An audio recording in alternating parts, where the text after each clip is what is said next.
Donc, bon, les faits marquants, c'est un pays sous régime de transition, donc depuis la fin de 2022,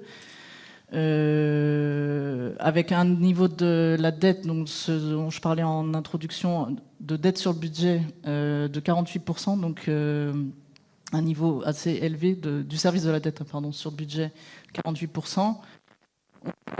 Toutefois, noter un retour à des niveaux d'inflation soutenables dans le pays.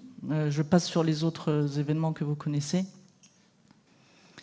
Alors, le Burkina, pardon, le total bilan a baissé dû à la baisse des dépôts et des crédits. On finit avec un PNB quand même en hausse de 7% et un résultat net en hausse de 14%.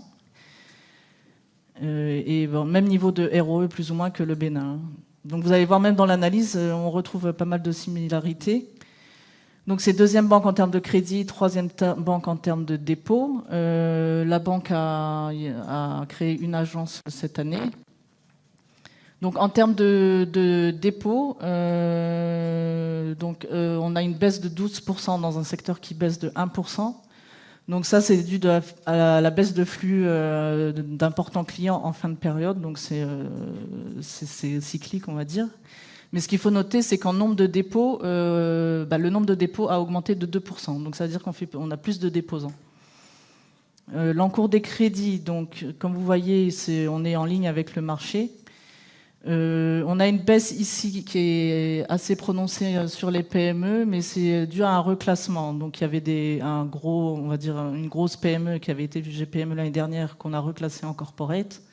Donc si on en retraitait, on serait à moins 6%. Alors ce qu'il faut noter surtout, c'est qu'en termes de nombre de dossiers, donc le stock de dossiers en fin 2022 par rapport au stock de dossiers en fin 2023 a augmenté de 2,8%. Donc même phénomène, c'est-à-dire qu'il y a beaucoup plus d'efforts commerciaux, on finance plus les PME, donc des crédits plus petits et plus courts, et ça sera répercuté, il faut un plus gros effort commercial pour que ça soit répercuté sur les encours, du fait du montant et de la durée d'amortissement des crédits, qui est courte. Alors, cette banque-là, la baisse des volumes, c'est conjoncturel de trade. Pour cette banque-là, on voit qu'il y a une hausse du nombre d'opérations dites agences. Donc, ce qu'on entend par opération dite agence, c'est tout ce qui est virement, retrait de cash à l'agence ou retrait au GAB, virement donc à l'agence ou via les outils monétiques digitaux. Et pour le BOA Burkina, il y a eu l'introduction du wallet en 2023. Donc c'est pour ça, je ne sais pas si vous arrivez à voir, on est passé d'un pourcentage d'opérations qui se fait sur ces opérations spécifiquement, qui se font sur le digital de 52% à 70%. Donc non seulement on a eu plus d'opérations, parce que le wallet a permis de faire des opérations qui n'étaient pas possibles avant, en agence ou même via le digital. Et donc ça a permis, donc l'objectif de tout ça, c'est quand même aussi de désengorger les agences et de servir le client plus rapidement. En termes de structure du bilan, donc il y a eu un regain du poids des crédits dans le total de l'actif qui fait 60%, et la structure du passif qui est stable, avec toutefois quand même, on peut noter qu'on a eu un recours à l'interbancaire plus important, proportionnellement à la totalité du passif, qui représente maintenant 15%.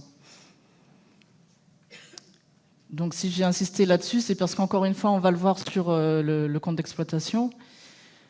On a une marge bancaire qui croît timidement à 2%, alors que les encours de crédit moyens, ils croient de 6%. Donc ça, c'est dû à l'effet hausse des charges et hausse des crédits, certes, mais qui ne permet pas encore de compenser pleinement la hausse du coût de financement.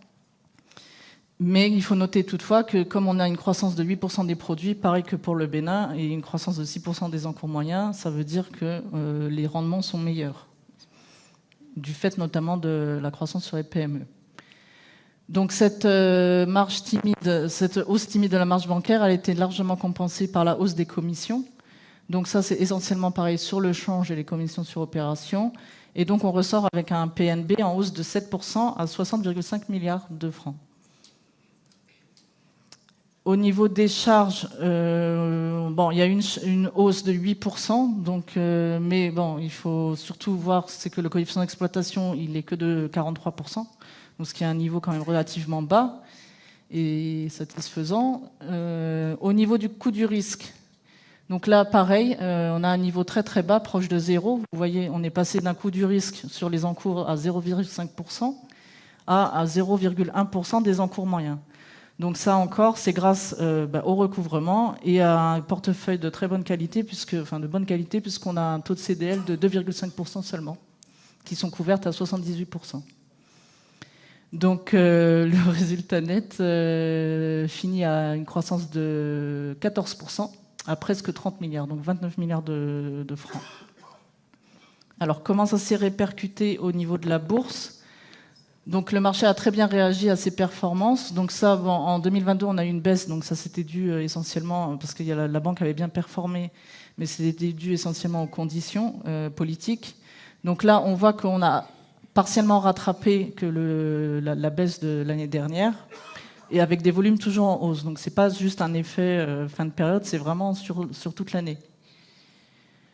Donc du coup, donc c'est ce que je disais, il y a eu un rattrapage avec un price earning qui demeure toutefois bas par rapport au marché. Bon, ça, c'est dans toutes les banques. On a plutôt un price earning plus bas que le marché, mais un price to book, donc c'est-à-dire le prix rapporté aux fonds propres, de 1,1 fois donc les fonds propres contre 1,5 pour le secteur, pour le marché, et moins de 1 pour le secteur financier.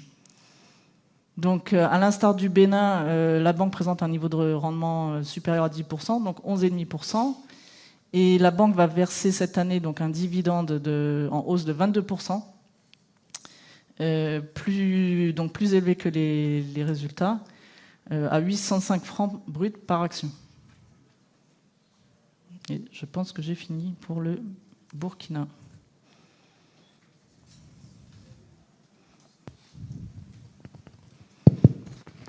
Est-ce qu'il y a des questions sur le Burkina Faso? J'ai hyper vite, hein? Ouais. Ou c'est toujours aussi complet? Oui, une question là-bas. Donc, on prend deux questions. La première, monsieur, vous vous présentez et vous posez votre question. Nous avons le directeur général de la banque qui est là-bas, qui s'appelle monsieur Amoussou. Voilà. Donc, en fonction de votre interrogation, ce sera lui ou quelqu'un d'autre qui vous répondra. Allez-y. D'accord, vraiment, merci beaucoup à vous et merci pour ces performances qui sont à saluer. Moi, je suis André Poussy, je suis à la Bourse régionale des valeurs mobilières de l'UEMOA. En fait, je veux plus comprendre, puisque nous sommes dans un contexte où la plupart des pays de l'UEMOA ont connu une bonne croissance et on se dirait que les individus ont pris confiance dans nos systèmes financiers, alors que je remarque que les dépôts au niveau du Bénin et de Burkina sont en baisse. Qu'est-ce qui pourrait expliquer la raison de ces baisses-là? Et en plus, j'aimerais avoir les perspectives de BOA Bénin et BOA Burkina Faso en termes de performance financière pour encourager les investisseurs à investir dans ces différents titres. Merci beaucoup. Alors, c'est Faustin Amoussou qui va vous répondre. On va ouvrir son micro. Ok, merci. Comme l'a indiqué Laura, la banque exerce dans un contexte difficile et marqué par, disons, une crise sécuritaire qui perdure. Donc, l'environnement est difficile. Et donc, tout ça, ça a un impact sur, disons, l'activité bancaire. Vous aurez dû même constater, si vous lisez la presse, depuis octobre, on note une baisse de la masse monétaire au niveau du pays et du fait du rétrécissement des dépôts au niveau des banques. Donc ça, c'est un fait conjoncturel. C'est comme ça que j'explique la baisse des taux, des dépôts. Merci Faustin. Est-ce qu'il y a une autre question sur le Burkina? Oui, monsieur. Donc on a notre deuxième question. Vous avez un micro sur la table. Oui. Ah, vous appuyez sur le bouton et ça devrait marcher. Ça va. Je voudrais avant tout propos féliciter le directeur général de BOA Burkina Faso pour le travail qu'il a abattu dans des conditions aussi difficiles. Félicitations DG. Et vous n'avez pas parlé des perspectives de votre banque sur l'année peut-être 2024 jusqu'à 2025, si c'est possible. Et moi, je vais faire une doléance. Nous savons que la finance durable est en train d'être intégrée sur notre marché. Et j'aurais souhaité que dans vos rapports, nous puissions avoir un rapport sur la finance durable, parce que ça nous permet aujourd'hui de faire des analyses en intégrant ces données-là. Donc c'est ce que je voulais demander, c'est tout. Ok. Bon, merci pour les félicitations en termes de perspective. En fait, je me réfère toujours à la présentation de Laurent. 2024, la banque, disons, boucle son PTD, dont les objectifs ont été déclinés tout à l'heure. Je ne vais plus les reprendre. Mais je puis dire que la situation en 2024 va être encore complexe. Parce que, outre la crise, vous n'êtes pas sans savoir que, disons, début janvier, le pays est sorti de la CEDEAO. Et forcément, ça a un impact sur, disons, notre activité. Mais bon, la banque reste résiliente malgré ces différentes crises. On espère qu'on va pouvoir les surmonter et puis, disons, consolider nos résultats. Bon, pour la finance durable, nous prenons bonne note et je pense que pour les éditions à venir, on évoquera cette question. Merci Faustin. Et on passe au Mali.